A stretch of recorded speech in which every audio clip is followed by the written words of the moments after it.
The cabin in the pines. The summer of '84 was supposed to be perfect. Mark and Jason, both 16, had scored bunks at Pine Hollow Camp, a stretch of cabins tucked deep into the woods. Nights meant ghost stories, pranks, and stolen beer. But that Thursday, everything changed.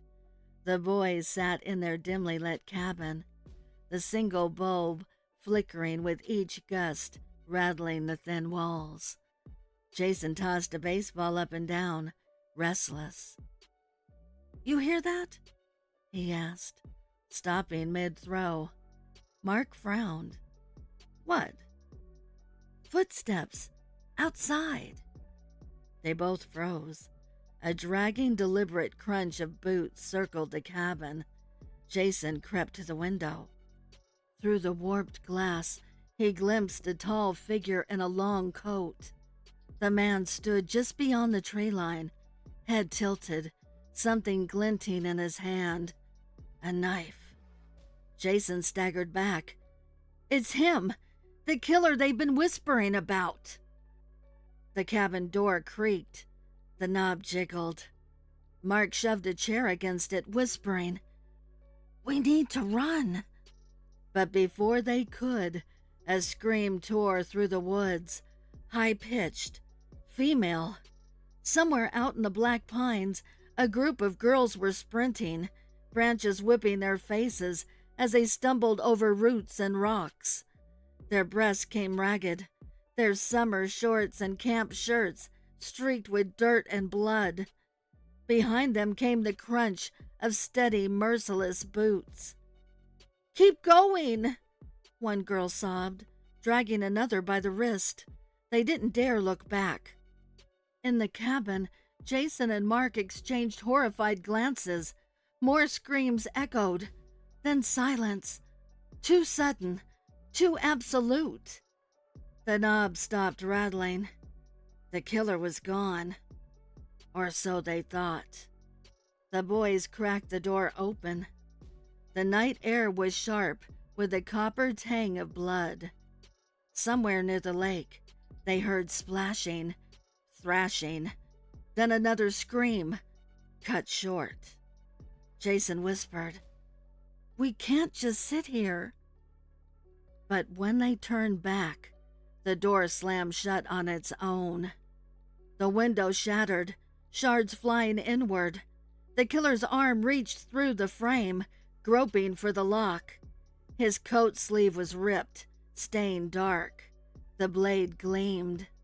Mark grabbed the baseball bat leaning against the bunk. With a trembling swing, he smashed down on the intruding arm. A guttural growl erupted, and the hand withdrew.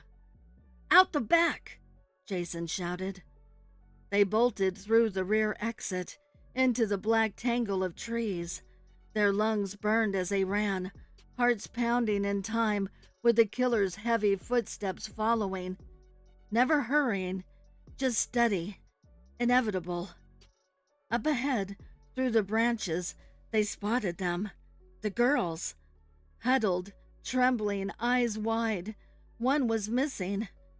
The killer's shadow stretched long behind them, spilling like tar through the moonlight. Mark realized, with bone-deep dread, that there was no one left to hear them scream, and Pine Hollow's summer would end in silence. The House on Wren Street. They dared each other the way only teenagers in the 1980s could, reckless and stupid. 3 girls, 4 boys, a rusted-out Camaro parked crooked in the weeds. The house on Wren Street had been abandoned for years, its shutters sagging, windows boarded, rumor whispering that kids went missing there. "Just one night," Danny grinned, flicking his lighter. "We prove we're not scared." The air inside was stale, thick with mildew and old rot. Flashlights carved tunnels through the dark, beams dancing over sagging wallpaper, graffiti, and dust-choked furniture. Empty beer cans and cigarette butts lay scattered, too fresh to be ghosts. "Creepy as hell," whispered Jess, hugging herself. "Relax," said Mike, trying to sound tough. "It's just a house." But the house listened. Floorboards groaned beneath their sneakers like sighs. In the back hallway, a door slammed shut on its own. The group laughed nervously, forcing bravado. They decided to split.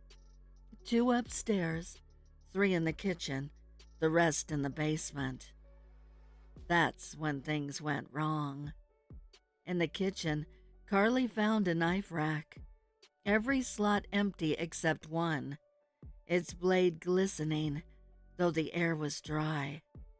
She felt eyes on her, but saw only peeling paint. In the basement, Danny and Sean joked until they spotted meat hooks dangling from the beams. Not rusty, not old, wet, as if just scrubbed clean. Sean gagged at the coppery smell. Upstairs, Mike and Lisa found a room where newspapers were spread across the floor, all dated the same year, 1983. Every headline screamed of missing teens. Their flashlights quivered, picking out words scrawled across the wall in something dark. "Still hungry." Lisa gasped, and that's when they heard it. Footsteps, heavy, deliberate. Not one of them. Danny's scream split the house, echoing up the stairwell. The others bolted toward the sound, sneakers slapping wood. In the kitchen doorway, Sean stood trembling, pointing back into the basement. His hands dripped red. "He's down there," Sean whispered, eyes wide. "Who?" Jess demanded. But then they saw. A man stepped into the dim light. Overgrown beard, flannel shirt caked with grime, eyes wild and shining. In one hand, he held the missing butcher's knife. In the other, Danny's baseball cap, soaked through. The kids froze. The man smiled. "Been waiting for more," he rasped. The house erupted in chaos. Screams, running, doors that wouldn't open. Every window was nailed shut. The killer moved calmly, like a predator that knew the walls would always herd its prey back to him. Jess's flashlight clattered to the floor, the beam rolling across the wallpaper. For an instant, it illuminated dozens of Polaroids tacked to the wall. Faces of kids, terrified, forever frozen in grainy color. The last sound before darkness swallowed them was the slow scrape of the knife along the banister. The Return of the Wiggler and the Jiggler by the Prowler. It's that time of year again. Spring break is upon us, and traveling down the highway to the beaches of North Carolina are 4 friends who make the trip every year. Their names? Judy, Dane, Tanya, and Bert. They believe it will be just another trip, just another spring break of fun partying. But little do they know, they're about to unleash something ancient, something evil. They're on their way to Tanya's father's cottage on the beach, where they'll spend the next 2 weeks with nothing but fun and sun. No one knows the group of friends are making their annual trip this year. Tanya's father forbade her from using the cottage this year because of the serial killer who has been stalking the beaches for the past year. He told her it just wasn't safe, but she just wouldn't listen. She had her friends with her. What's the worst that could happen? The group of kids stopped by a roadside convenience store to pick up the essentials for the week. Beer and munchies. The good time package of adolescent delights, of course. Bert and Dane acted like complete jackasses throughout the store. Tanya could see it was rubbing the locals the wrong way, especially the shop owner. As she and Judy approached the counter with the items, she apologized for how her friends were acting. The owner gave a slight smirk and asked where they were headed. Tanya told him they were going down to her father's cottage on the beach for the week, for spring break. The owner gave out an exasperated grunt. "Don't you damn kids read the papers? Don't you know about the killer that's been roaming around here?" He asked Tanya in a condescending tone. She told him yes. She knew about the killer. Her father had told her. But everything was going to be fine because the group wasn't going to leave each other and they were going to only go out to the beach during the day and make sure all the doors and windows were always locked. The owner just shook his head. "Damn kids will never learn. Good luck and have fun, because this weekend might be your last." Tanya nervously smiled and said thank you. They then grabbed the supplies and went out and loaded them into the Jeep. The shopkeeper's words stuck with Tanya. She wondered now if she had made the right decision coming to the cottage this year. First, her father's warning. Now this? She was becoming hesitant, but before she could speak her concerns, her concentration was averted by the laughter of her friends. Bert jumped in the driver's seat and gave Tanya a kiss on the cheek. "Let's boogie, baby. The beach is calling," he screamed as he turned on the radio. The Jeep screeched off back onto the highway, blaring Surfin' Dead by the Cramps, frightening a couple locals in the process. 2 old biddies, to be exact, who were stopping at the shop for their own supplies for a day at the beach. Halfway to the cottage, the kids' laughter and excitement were interrupted by a breaking news bulletin over the radio. "Hello, this is Kathy Stonehart with your news break for the afternoon of August 8th, 1985. An urgent reminder from the police department of the curfew for the residents at Miller's Cove takes place tonight.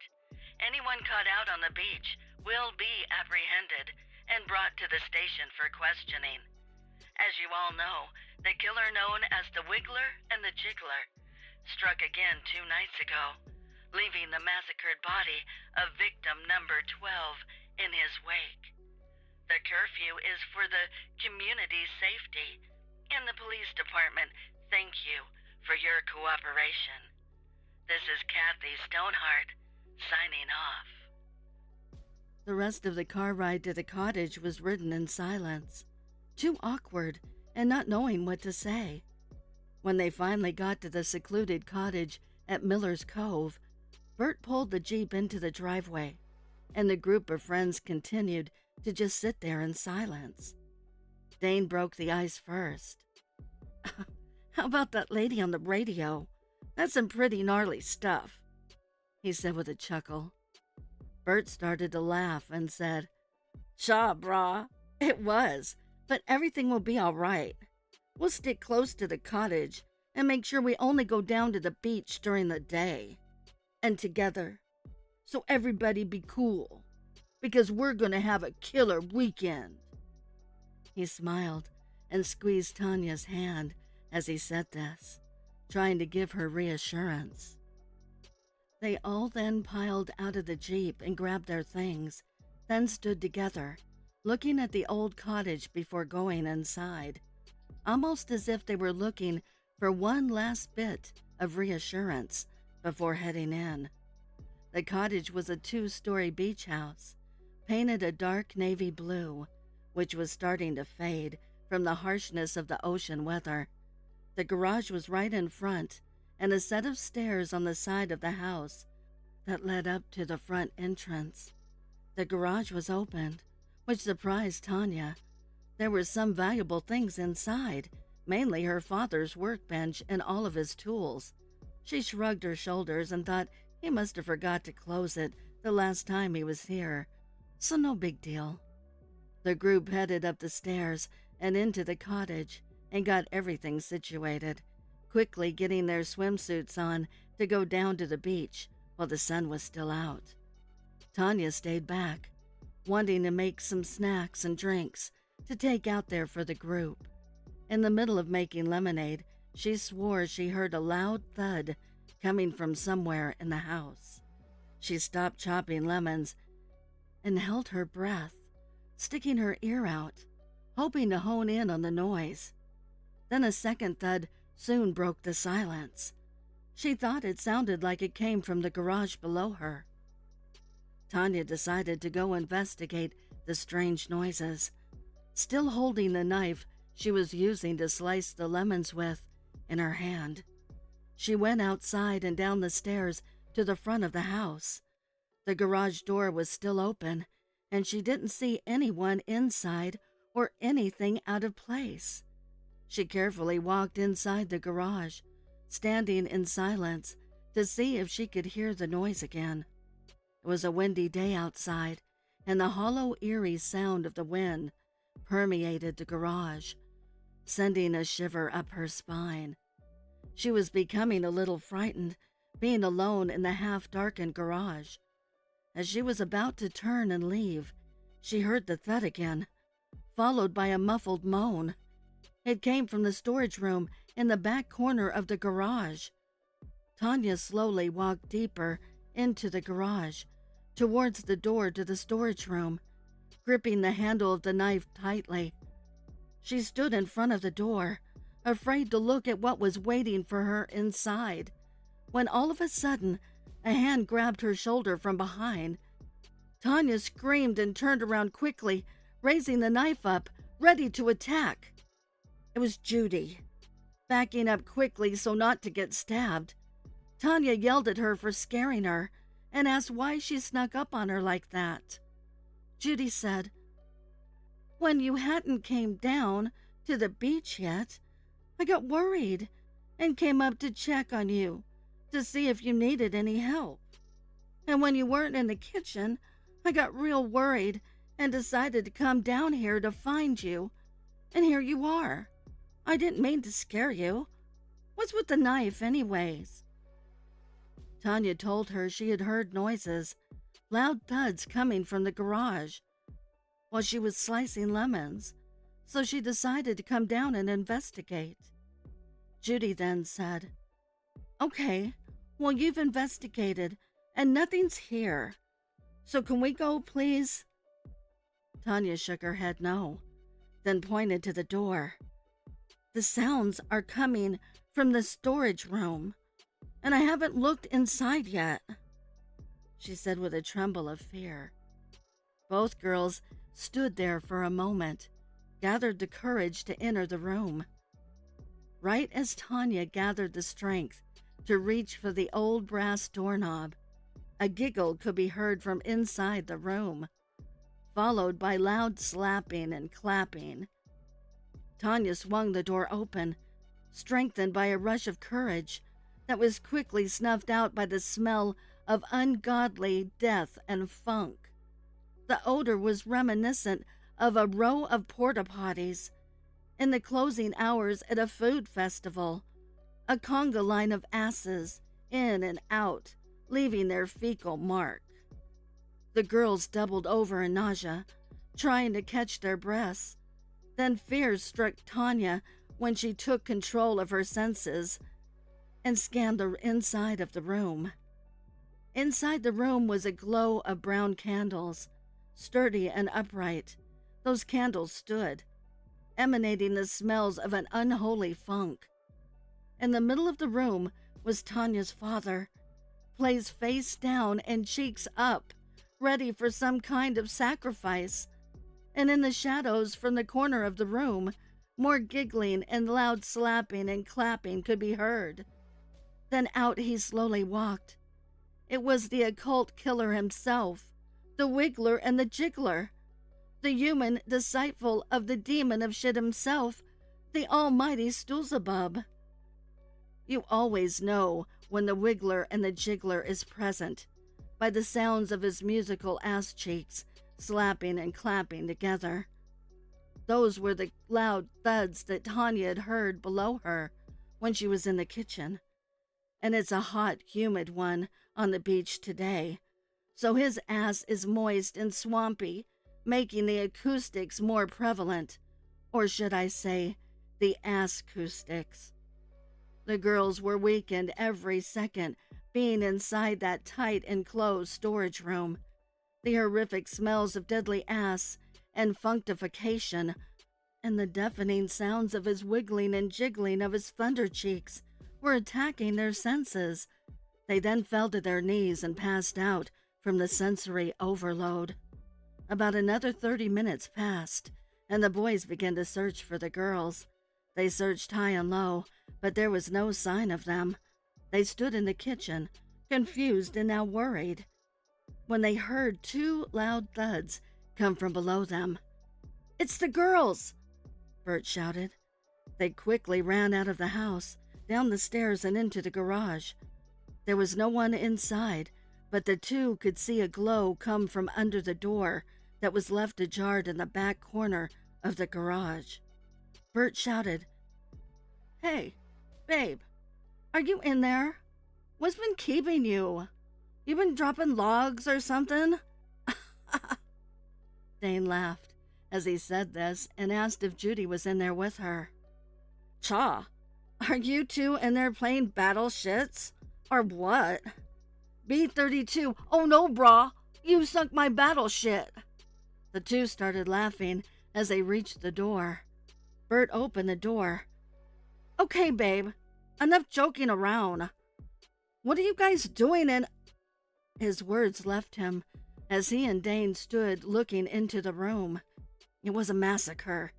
Tanya, her father, and Judy were all placed on the floor, forming a half circle of the pentagram, which was painted on the floor with blood and excrement, faces down, asses up, their anuses hollowed out by some sort of cutlery and a red-hot poker, and a special candle holder placed inside hollowed anus with a brown-lit candle. The boys looked on in horror and shock. They couldn't move. Then the room filled with the most echoing sounds of slapping and clapping. They looked around the room frantically, not knowing where the sounds were coming from. They began to get dizzy and disoriented from the thick smell of shit and blood that saturated the air of the tiny room. Dane stumbled and Bert tried helping him to his feet. Then a loud thunderclap from those devilish cheeks rang out, and in their distraction, the Wiggler and the Jiggler leapt from the shadows and disposed of the boys. The circle was now complete. A week went by, and when no one heard from the group of partiers, a patrol car was sent to investigate. The gruesome scene was soon discovered in the shed. The Wiggler and the Jiggler had struck again. The ritualistic scenes had become all too familiar with the police, blood and shit soaked, with those poor unfortunate souls encircled in the shape of a pentagram, their asses sticking out, proud and upright, caked in blood and shit, adorned with a lit brown candle, as if they were ushering the demon god of shit himself. The question is, how long will this last? How much longer will the Wiggler and the Jiggler continue his ritualistic brutality until he summons his demonic fudge lord, or has he already achieved this? The questions are plenty, with few answers. The residents of Miller's Cove continue to live in fear as the beaches still run red and brown with death. Where is he? When will he strike? Be fearful of the slap and the clap in the night, for it is death, for it is the Wiggler and the Jiggler.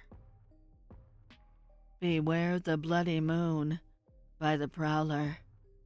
A group is gathered around the campfire on a dark September night. In the group consist teenage campers and a few of their counselors. They're enjoying a night away from the rest of the camp on an overnight hiking excursion. Now the sun is set. The tents have been erected, and their counselor has gathered them around the fire to tell them a tale they shall never forget. A tale of the dangers that lurk on a night like this, when the moon is red as the color of blood. All right, everyone. Quiet down and listen up. I thought I'd finish off the night with a story. A scary story. I'm so scared. We're so scared, Fred. Watch out. Hey, pipe down, you animals. This isn't just a scary story. It's a story that could end up saving your life, particularly on a night like this. On a night like what? What's so special about tonight, Fred? Timmy, who was the lead shit stirrer of the group, sarcastically asked. Look up, genius. It's the night of the bloody moon. Fred answered just as sarcastically as he pointed up towards the night sky. The group was somewhat mesmerized by the moon's blood-soaked color, while a few of the girls in the group hid a slight sense of fear.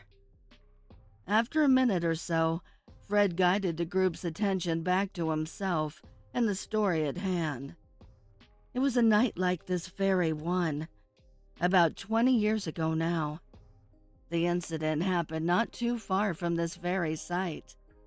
I was a young camper back then, just like all of you, and the group I was with was doing the overnight hike away from the camp, just like we're doing tonight. We were also gathered around the campfire, just like we are right now. Everything was the same, he said ominously, as he looked seriously at the faces around the fire. Little did we know, however, the spot our counselor picked to rest for the night was on the outskirts of someone's private property. The property belonged to a crazed hermit named Walter McGinty. He was known to the locals as having a violent temper, especially when he had been drinking, and this was the subject of the story that night. Our counselor told us the story of crazed Walter McGinty. Supposedly, some years back, he went mad when the moon was blood red, just like tonight, and he murdered his pregnant wife. There are rumors of infidelity, but no one knows for certain. The legend was, whenever the moon was the color of blood, Crazy Walter would head into the night, looking for his next victim. They say for whatever reason, the bloody moon gave him his ravenous, superhuman, bloodthirsty powers and caused him to go mad. Many claim the night he murdered his wife, the moon was blood red as well, and that's why he murdered her. We sat there stunned, listening to the counselor's story of crazy old Walter. Then me and my fellow campers were filled with fear as our counselor told us Walter's house was just past the tree line, sitting on top the hill just behind us. As he finished up the story, he screamed, "If you're not careful, Walter will come after you." Reaching out towards a camper, a girl named Sadie, my friend. Everyone jumped back in fright at first, then started laughing when we realized the counselor was just trying to scare us. When the laughing died down, however, and it became quiet, there was a loud snap from behind us. A jolt jumped up my spine for a moment with fear, but before I could turn around, I saw my counselor's face, sitting across the campfire from me. He looked to be in complete shock. His mouth was outstretched like he wanted to scream. I then heard heavy footsteps coming towards me, branches snapping and leaves crunching as they got closer. I quickly peeked over my shoulder, and as I did, I saw a huge, grotesque man barreling towards us. I rolled to my left out of his path, and as I did, this crazed man swung an axe and buried it into the counselor's skull. Everyone was screaming. There was panic and confusion. I managed to crawl away and hide in a nearby bush. I watched in absolute terror as he massacred my friends, ending with Sadie. I couldn't move. I was so scared. I was literally trembling in fear. I was trying to be silent, but I know I was making that bush shake. I could even hear the leaves rustling from my shaking. I watched old Walter quickly turn his head towards me as he pulled his axe out of Sadie's back. He then moved towards the bush, slowly and menacingly. As he got closer, the scareder I got. I felt out of breath. I was hyperventilating. He stood in front of the bush. He was massive. He was just hovering over me at that point. He then let out a grunt and raised his axe. As he did this, though, I passed out from fright.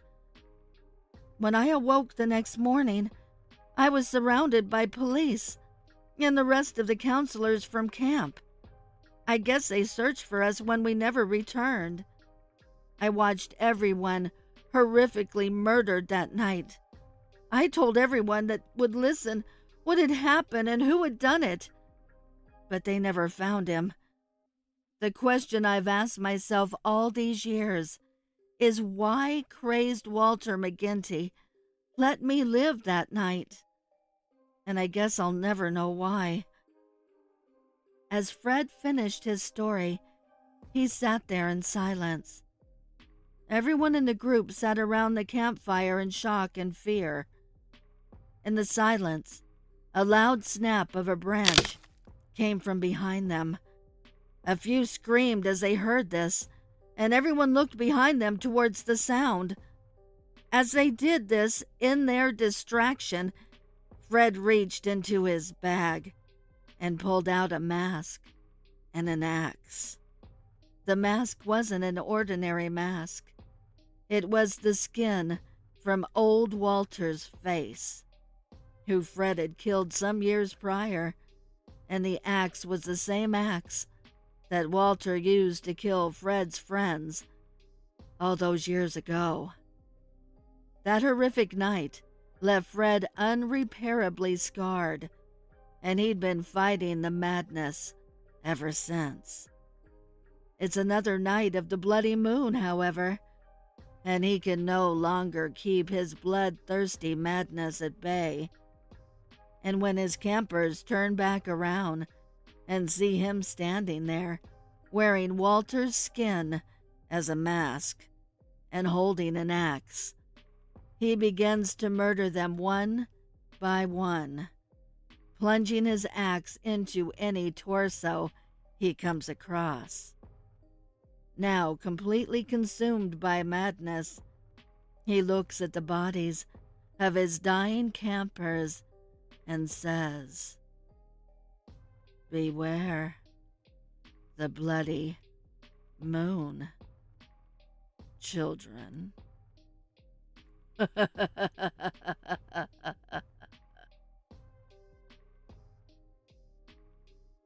Midnight on Cherry Lane.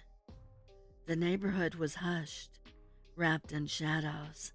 Lisa and Jenny, both 16, walked the cracked sidewalks of Cherry Lane, the glow of a single street lamp buzzing overhead.